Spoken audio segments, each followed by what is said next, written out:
Hello, welcome to Cat in Japan. I have a question for you. When you think of the country Japan, what comes to mind? High-tech toilets, Gundam robots, anime, manga, Tokyo. Of course, Japan is more than that. Japan is weird.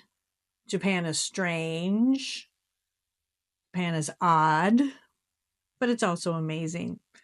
I compiled a list of things that people outside of Japan may find weird or odd or intriguing or maybe not about Japan.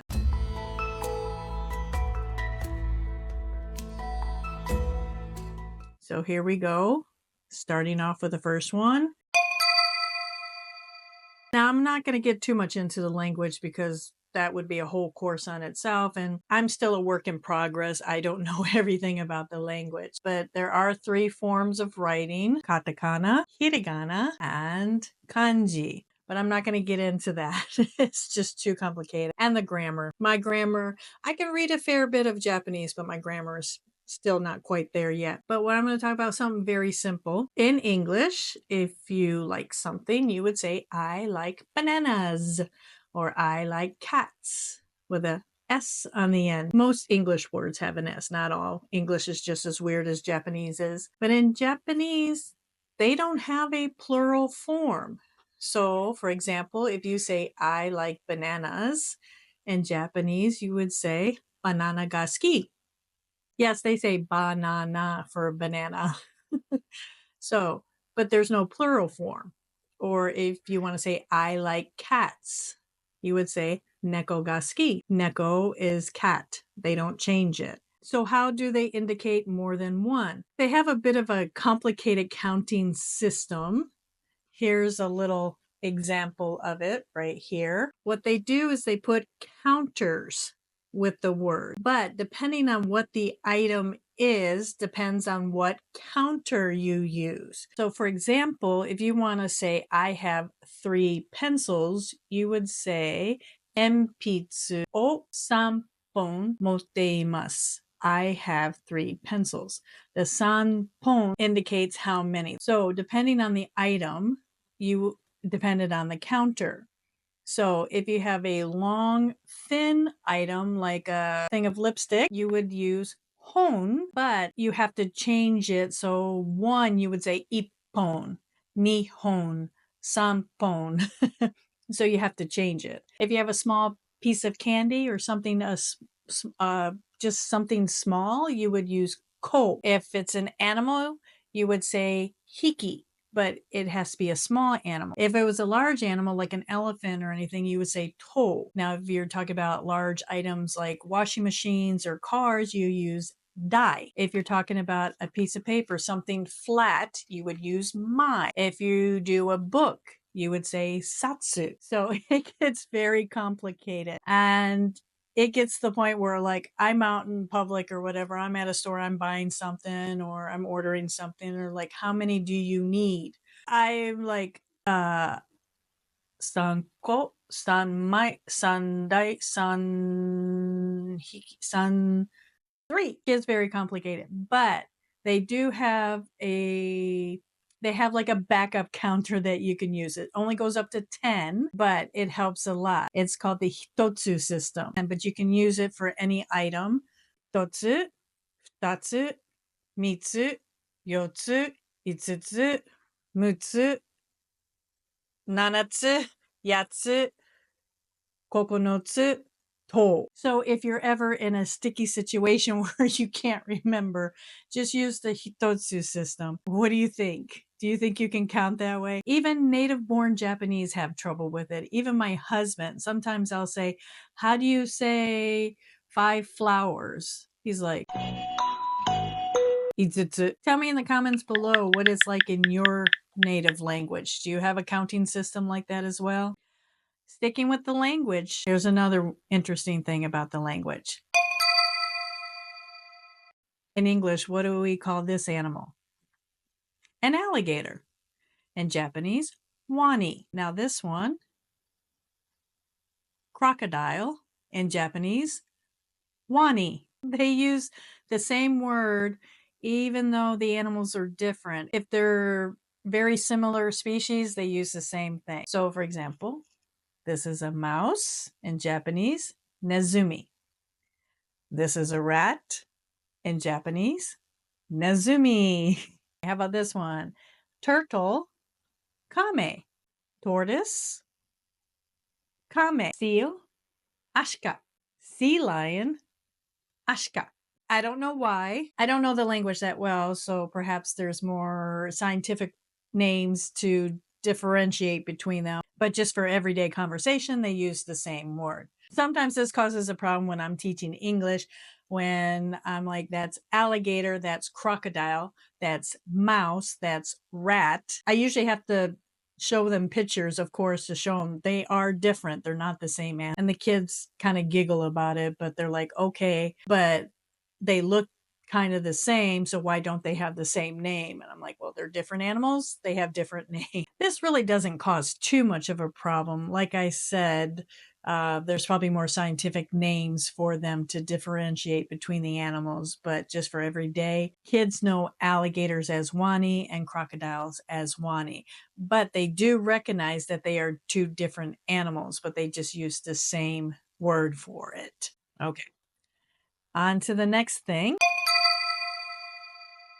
Kind of going on with the language and education and everything. High school is not compulsory. Kids in Japan go from elementary to junior high school. Now, junior high school ends with the equivalent of ninth grade in America. So they go through first through sixth in elementary school, and then they do seventh, eighth, and ninth in junior high school.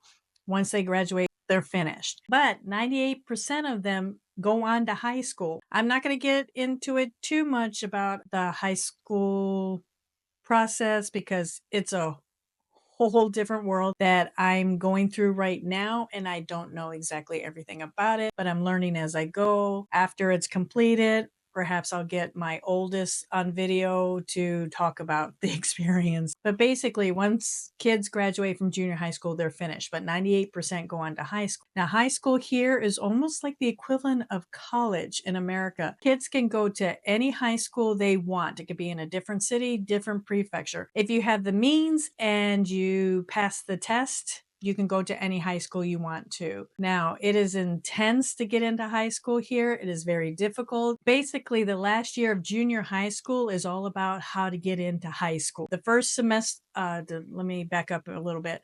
In Japan, the school is in 3 semesters, April to July, then they have August off for summer, then September to December for second, and then January to March for the 3rd semester. All second semester so far has been all about high school. The teachers are like, what high school are you going to? You got to decide. You're going to go to a public high school. You're going to go to a private high school. You're going to go to this high school, that high school. You have the grades for this high school, but not that high school. It's been really insane. My oldest is very stressed about it. My oldest did finally decide. It's been crazy. Even the cram schools, the jukus, are forcing these kids to decide. Now, a lot of kids take the test of the school they want to go to, and then they'll take the test of the backup school. And it's usually one's private, one's public. So if they can't get into the high school that they wanted, they'll have a backup high school to go to. Now, each high school has its own concentrations. The one my oldest wants to go to is more into languages like English and studying abroad. I have a student that goes to a technical high school and he's learning about architecture. There's one for science, there's one for doctors, there's one for sport. There's all sorts. There's a lot of pressure on these kids. A lot of them make themselves sick. I worked in the public schools for 7 years, and the day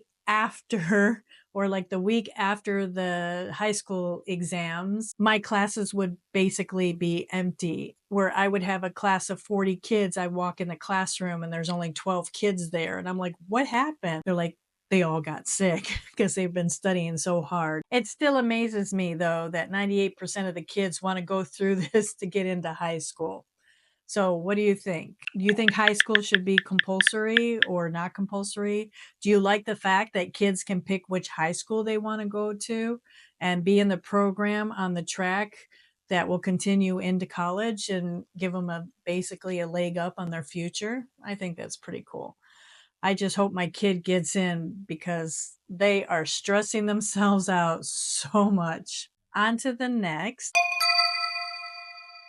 You may find this not interesting. I found it very interesting. Japanese don't have middle names. When I first started dating my husband, I was like, oh, what's your middle name? I don't have a middle name. I said, what do you mean you don't have a middle name? He's like, Japanese don't have a middle name. I'm like, well, how does the government or city or whatever, anything official, know the difference between two people that may have the same first name and last name? Well, it's quite simple. One is how their kanji is written. So, for example, if your name is like Manami Tanaka, Tanaka is a very popular name. So you can write Manami this way, or you can write Manami this way, or you can write Manami this way. So that's how you can tell the difference, is mostly is by their kanji. Now, having a middle name can be difficult in Japan. My kids have that problem. My husband said if he knew he didn't have to put their middle name on their Japanese birth certificate, he would not have put it on there because it has caused problems. On a Japanese birth certificate, they only have a place for the last name and the first name. That's it. They have no space for the middle name. So my children's official first name is their first and middle name squashed together. I'm not going to say their names because they have not given me permission to say it on my channel, which is fine. So I'll give an example. If you name your child Sakura Marie, well, in English or in America, her name would be Sakura Marie Tanaka. But in Japan, her name would be Sakura Marie Tanaka. And that's how it is with my kids. So if you ever have a child here in Japan, just know you don't have to put the middle name or second name or third name or however your culture, how many names you go in there. You don't have to put that on the Japanese birth certificate. You just put their Japanese name on the Japanese birth certificate and their full name on whichever country you came from. Also, how they tell them apart kind of goes on to the next thing. They use Hankos to sign. Now, if they sign their credit card for purchases or whatever, yeah, they sign their name. But for official government documents or like with the bank or life insurance or anything like that, they have to use what's called a Hanko. This is a simple little hanko that you can get at the 100 yen store. This you can never use for official documents because it's a little cheapy one. So we use this for like school stuff, not the official stuff, stuff from the teachers. Like the teacher writes something in their diary and we stamp it to let the teacher know we read it. There are a variety of different hankos that you have to use for specific things. Now, this is a collection of my husband's here. He's got this one. Oh, actually, there's two in here. This one says, what does he have on here? Shares. So this is the one he uses for his shares in companies. So he uses this one for his shares. And then he's got this tiny one. Yeah, it's really tiny. And he uses this for official documents, certain ones. I'm not even sure which ones he uses that for. And then he's got this one here. He has nothing written on that. I'm not sure that one's really complicated. So he uses this one. And then he's got one more and he has this one. And we have on the outside, girls' bank account. There's a story behind this one. So I opened up a bank account for each of my children and I had to use my husband's Hanko for it. And we needed to change it for some reason. I forget the reason why. I went to the bank to change it and I brought the Hanko that I thought we used. I did my little Hanko and the clerk looked at it, compared it to the form. He goes, nope, this is not the Hanko you used. And I'm like, what? So I had to bring in every single one of my husband's Hankos and we had to go through and stamp each individual one and let the clerk compare them to find out which one. It's the style of the Hanko. They can tell the difference by the style of the Hanko, or if there's like the mark it makes. It's very distinct. And if it doesn't match what they have on record, then they're not going to accept it.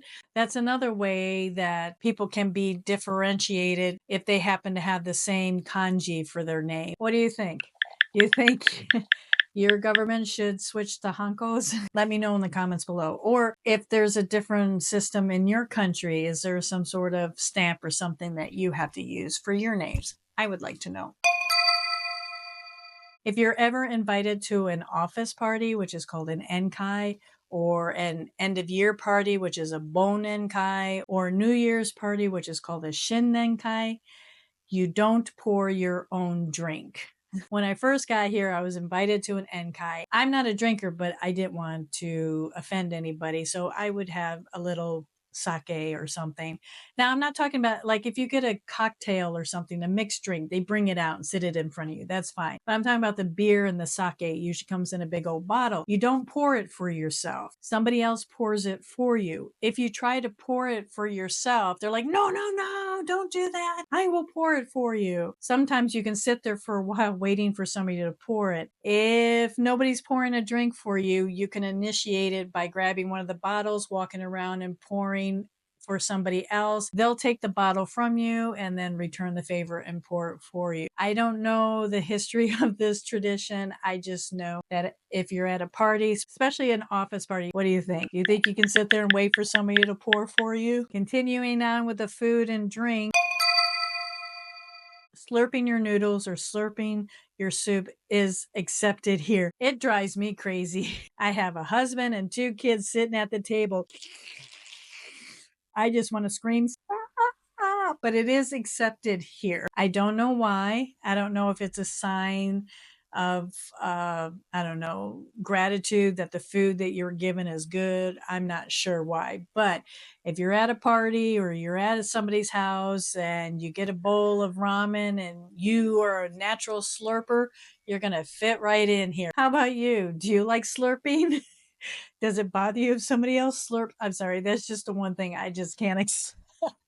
Now, the final thing I think I finally have gotten used to is there are no street names and there's no house numbers on the houses. Now, the big main cities will usually have street names like in the downtown area. Even our city here in my prefecture, we have street names in the downtown area, but nobody ever really uses them. In the residential areas, there are no street names. There's no Main Street or Fifth Avenue or anything. And the houses don't have house numbers on it. So how do we how do we get our mail?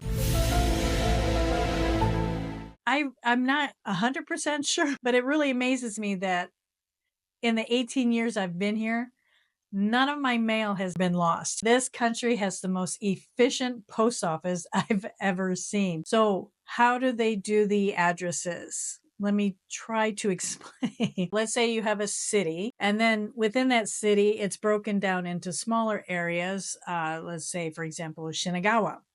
And then within Shinagawa, it's even broken down even further into what's called chome. So let's say Imizumachi. And then the chome gets assigned a number. Let's say within Imizumachi, there's 15 chome. So that breaks it down even further. And then there's another number that indicates your house on the street. And I'm not quite sure if it's like from what corner, is it like 1, 2, 3 down, or if it's just like random numbers down the street. I'm not sure. I think it's what number it is down the street because our house is the 3rd house from the corner and we have a 3 in our address. So I think that's how it is. Most people have their name on their house. So the post office will know that's the right house because it has the name on it. So what do you think? Just blows my mind. It's like you need one of those little decoder rings from the cereal box to figure it out. All right, that brings me to the end of this video. I hope I didn't bore you too much. Please let me know what you would like to know about Japan. I would like to make videos about what you want to know, not just what I want to tell you about it. Please leave a comment below. Until then, thank you for watching.